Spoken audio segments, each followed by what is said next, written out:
উঁচু বাঁশঝাড় মগডালে ঝুলে আছে বাদুড়। চারদিক কিচিরমিচির ডাকে ভরপুর বাড়ি। সন্ধ্যা হতেই শুরু হয় উড়াউড়ি।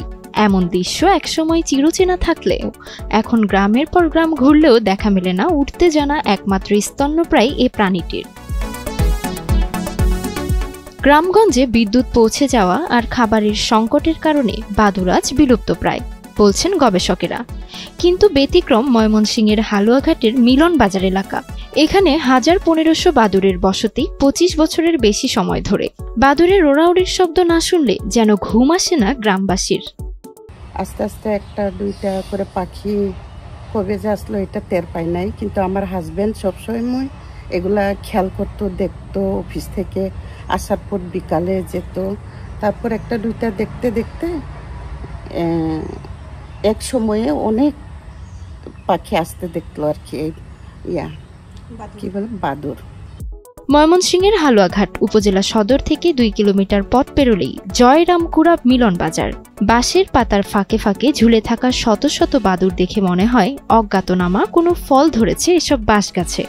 এলাকার লোকজনের সঙ্গে কথা বলে জানা যায় এলাকাটি নিরিবিলি, আর লোকজনও এসব বাদুড়কে কোনো ধরনের খোঁচাখুচি করে না। আশেপাশে বেশ ফল ফলাদি গাছও আছে, কাছাকাছি জায়গায় খাবার পাওয়া যায়, তাই এরা আর এলাকা ছেড়ে যেতে চাচ্ছে না।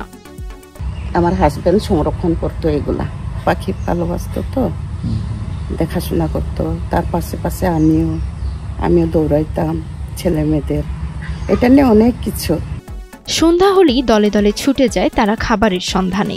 ঘুরে বেড়ায় এক এলাকা থেকে অন্য এলাকায়, চলে দূর দূরান্তে। বাঁশঝাড়ে পাতার ফাঁকে বাঁশের কঞ্চিতে হুকের মতো পা দুটো আটকে নিস্তব্ধতায় ঝুলতে দেখা যায় দিনের বেলায়। দেখে মনে হবে রাতের শ্রমে ক্লান্ত হয়ে তারা যেন একটু প্রশান্তির ঘুম খুঁজছে। আমার মা উনি অনেক চেষ্টা করেন ওদেরকে দেখে শুনে রাখতে।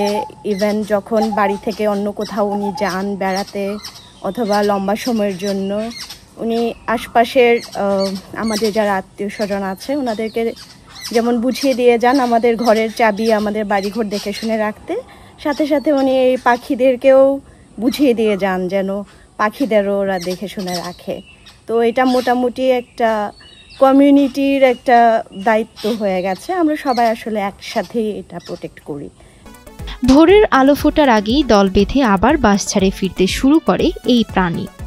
আবারও কোলাহলপূর্ণ হয়ে ওঠে কিচিরমিচির শব্দে চারপাশ। দেখে মনে হয় এ যেন বাদুড়দের এক রাজ্য। সারা বছর এখানে নিশ্চিন্তে বাস করে বাদুড়েরা। তাহিয়া তাজ, NTV অনলাইন।